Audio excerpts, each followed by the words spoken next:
America నిఘా సంస్థల ప్రకారం ఆపరేషన్ సింధూర్ తర్వాత పాకిస్తాన్ రహస్యంగా అణ్వస్త్ర బాలిస్టిక్ క్షిపణిని తయారు చేసిందట సార్.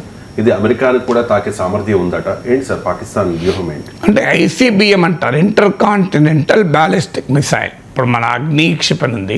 ఇప్పుడు భారతదేశం integrated guided missile development programme కింద ఆకాష్, త్రిశూల్, పృథ్వీ, నాగ్, అగ్ని ఈ 5 మిసైల్ తయారు చేస్తుంది. రష్యాతో కలిపి బ్రహ్మోస్ తయారు చేశాం.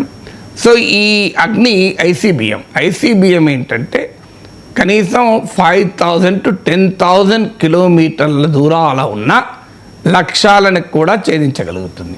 సాధారణంగా ఇలాంటి ఐసీబీఎంలను న్యూక్లియర్ వార్ హెడ్స్ అంటే అణ్వాయుధాలను ప్రయోగించటానికి వాడుతుంటారు, కన్వెన్షనల్ వార్ హెడ్స్ కోసం కాకుండా. సో అందువల్ల ఇప్పుడు అమెరికా కొత్త రిపోర్ట్, అమెరికన్ రిపోర్ట్, ఇది మన రిపోర్ట్ ఏం కాదు, అమెరికన్ రిపోర్ట్ ప్రకారమే పాకిస్తాన్ న్యూ ఐసీబీఎంను తయారు చేస్తుందని. ఐసీబీఎం కెపాసిటీ ప్రపంచంలో కొన్ని దేశాలకే ఉన్నది. America, Russia, China, UK, France, India ఈ దేశాలకు మినహా మరే దేశానికి ఐసీబీఎం తయారు చేయగలిగే కెపాసిటీ లేదు. నార్త్ కొరియాకు ఉంది అన్నది అనుమానమే, అది కూడా ఇంకా రూఢీగా ప్రూవ్ కాలే. అందువల్ల ఇప్పుడు పాకిస్తాన్ ఈ ఐసీబీఎం లక్ష్యము 5,500 కిలోమీటర్స్ అంటున్నారు. అంటే ఇది అమెరికాలో 50 నగరాలు 50 సిటీస్ ఉంటే 48 సిటీస్ని అటాక్ చేయగలుగుతుంది కావాలనుకుంటే. మరి అమెరికా పాకిస్తాన్కు మిత్రదేశం, పాకిస్తాన్కి ఏం అవసరం ఉంది అంటే అమెరికాలో ఉన్న 48 out of 50 సిటీస్ను కూడా రీచ్ కాగలిగే ఐసీబీఎం ఎందుకు తయారు చేస్తుంది అనేది క్వశ్చన్. అఫ్కోర్స్ అమెరికా నగరాలనే ఎక్కువ పెట్టి తయారు చేస్తుందని కాదు, అంతటి రేంజ్ ఉన్న ఐసీబీఎం పాకిస్తాన్కు అవసరమా? ఎందుకంటే పాకిస్తాన్ డిఫెన్స్ స్ట్రాటజీ మొత్తం యాంటీ ఇండియా దృష్టితో చేసిందే. పాకిస్తాన్ న్యూక్లియర్ ప్రోగ్రామ్ కూడా ఇండియా స్పెసిఫిక్ స్ట్రాటజీ. పాకిస్తాన్కు భారతదేశం నుంచి మాత్రమే ప్రమాదం ఉంది అని భావిస్తుంది. ఇందుకు పూర్తి భిన్నంగా Indian strategic doctrine, Indian nuclear doctrine, Indian military doctrine ఏం చెప్తుందంటే మనం పాకిస్తాన్ అబ్సెషన్ లేదు మనకు. పాకిస్తాన్ నుంచి ఉండొచ్చు ప్రమాదం, చైనా నుంచి ఉండొచ్చు, అమెరికా నుంచి ఎక్కడి నుంచి అయినా ఉండొచ్చు. ఇండియన్ డిఫెన్స్ డాక్ట్రిన్ మన వ్యూహాత్మక రణనీతి అంటారు, స్ట్రాటజిక్ మిలిటరీ డాక్ట్రిన్. ఇది పాకిస్తాన్ స్పెసిఫిక్ కాదు, కానీ పాకిస్తాన్ది మాత్రం ఇండియా స్పెసిఫిక్. అలాంటప్పుడు ఇండియాను అటాక్ చేయడానికైతే అంత ఐసీబీఎం అవసరం లేదు. మరి పాకిస్తాన్ వ్యూహాత్మక రణనీతి స్ట్రాటజిక్ మిలిటరీ డాక్ట్రిన్ ప్రకారము ఇండియా నుంచి తప్ప తనకు ఏ దేశం నుంచి ప్రమాదం లేదని భావించినప్పుడు భారతదేశాన్ని ఛేదించటానికైతే దాడి చేస్తానికి ఈ ఐసీబీఎం అవసరమే లేదు, ఎందుకంటే మనం పొరుగు దేశం కనుక. మరి పాకిస్తాన్ ఎందుకు చేస్తుంది అనే క్వశ్చన్ ముందుకు వస్తుంది. ఇది అమెరికా ఇప్పుడే కాదు, డిసెంబర్ 2024లో కూడా ఒక రిపోర్ట్లో పాకిస్తాన్ బ్యాలిస్టిక్ మిసైల్స్ని రెడీ చేస్తోంది అని అమెరికా ఆంక్షలు విధించింది. 4 పాకిస్తాన్ ఎంటిటీస్ పైన ఆంక్షలు విధించింది. అందులో ఒకటి ప్రభుత్వం పాకిస్తాన్ రక్షణ శాఖ, డిఫెన్స్ మినిస్ట్రీ నడిపేటువంటి పాకిస్తాన్ డిఫెన్స్ కాంప్లెక్స్ పై కూడా అమెరికా శాంక్షన్స్ విధించింది. అందువల్ల ఇవాళ వచ్చిన కొత్త రిపోర్ట్ కాదు, America fully knows Pakistan is developing ICBMs అని. ఆల్రెడీ పాకిస్తాన్ న్యూక్లియర్ వెపన్ కలిగిన దేశం. So Pakistan ICBM nuclear weapon రెండు ఉంటే ఎవరికి ప్రమాదం? ఇప్పటికైనా అమెరికాకు అర్థం కావాల్సింది ఆ ప్రమాదం అమెరికాకు.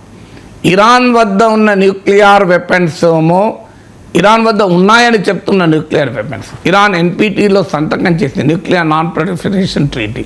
పాకిస్తాన్ సంతకం చేయలే.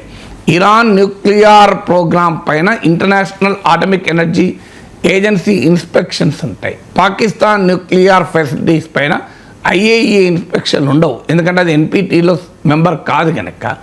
మరి అలాంటప్పుడు ఇరాన్ న్యూక్లియర్ ప్రోగ్రామేమో అమెరికాకు ప్రమాదం కనుక మేము అటాక్ చేస్తున్నామని వచ్చి అమెరికా అటాక్ చేసింది.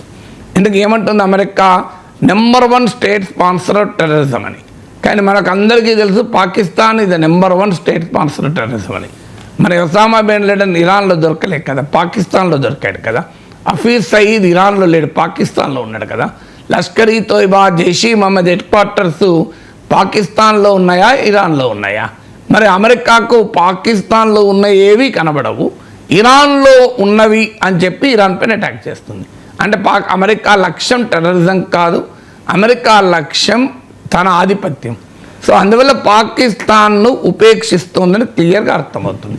మరి పాకిస్తాన్ ఎందుకు చేస్తోంది ఈ పని మనకు అర్థం కావాలి అంటే, అమెరికాకి ఇప్పుడు తెలియడం లేదు, భవిష్యత్తులో అమెరికాకే నుంచే డిటరెంట్స్. ఎందుకు పాకిస్తాన్ ఇటీవల ఇండియాతో జరిగిన ఘర్షణలో న్యూక్లియర్ వెపన్స్ వాడుతాము అని పదే పదే మాట్లాడారు.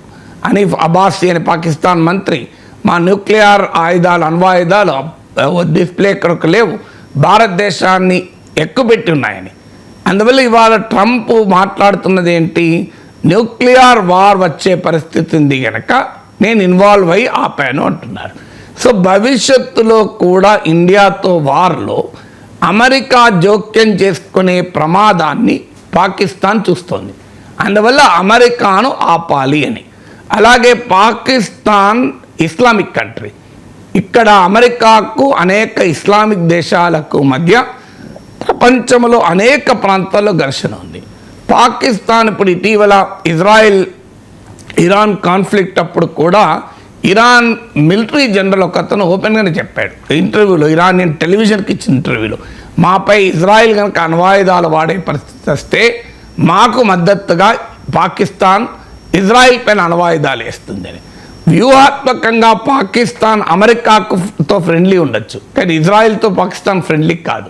అందువల్ల ఇటీవల ఇరాన్పై దాడిని కూడా పాకిస్తాన్ ఖండించడమే కాకుండా రష్యా చైనాతో కలిసి United nations security council emergency meeting కూడా పాకిస్తాన్ కాల్ఫర్ చేసింది. అందువల్ల పాకిస్తాన్ ఆడుతున్న డబుల్ స్టాండర్డ్స్, పాకిస్తాన్ ఆడుతున్న దొంగ నాటకం కూడా అమెరికాకు అర్థం కావాలి.